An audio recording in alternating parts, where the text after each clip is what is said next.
নমস্কার প্রিয় দর্শক বন্ধুরা, ডেমোক্রেসি খবরের আড্ডা চ্যানেলে আপনাদের সবাইকে ধন্যবাদ। শারীরিক অসুস্থতার কারণ দেখিয়ে আদালতে জামিনের আবেদন জানিয়েছিলেন নিয়োগ দুর্নীতি মামলায় ধৃত সুজয় কৃষ্ণ ভদ্র ওরফে কালীঘাটের কাকু। সুজয় কৃষ্ণের জামিন মামলার শুনানি ছিল কলকাতা হাইকোর্টে, আর এদিনই রাজ্যকে এসএসকেএম এর মেডিকেল রিপোর্ট জমা দেওয়ার নির্দেশ দিল কলকাতা হাইকোর্টের বিচারপতি তীর্থঙ্কর ঘোষের সিঙ্গেল বেঞ্চ। কালীঘাটের কাকুর কণ্ঠস্বর নমুনার ফরেনসিক রিপোর্ট ইতিমধ্যেই আদালতে জমা করেছে ইডি।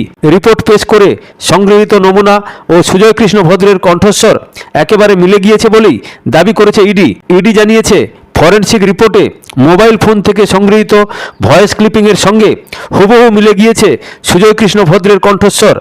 আর এরই মাঝে রাজ্যকে কাকুর স্বাস্থ্য সম্পর্কিত রিপোর্ট জমা করতে বলল হাইকোর্ট। অসুস্থতার কারণ দেখিয়ে সুজয় কৃষ্ণের আইনজীবী আদালতে জামিনের আবেদন জানিয়েছিলেন। গতকালের সেই মামলার শুনানিতেই রাজ্যকে সুজয় কৃষ্ণের মেডিকেল রিপোর্ট জমা করার নির্দেশ দিয়েছে কলকাতা হাইকোর্ট।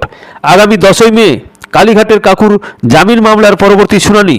প্রসঙ্গত 2023 সালের 30শে মে 11 ঘন্টা জেরার করার পর প্রাথমিকে নিয়োগ দুর্নীতি মামলায় সুজয় কৃষ্ণকে গ্রেপ্তার করে ইডি।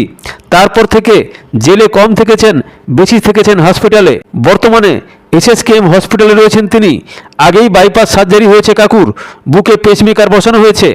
এছাড়াও আরও একাধিক শারীরিক সমস্যা রয়েছে বলে আদালতে জানিয়েছে তার আইনজীবী।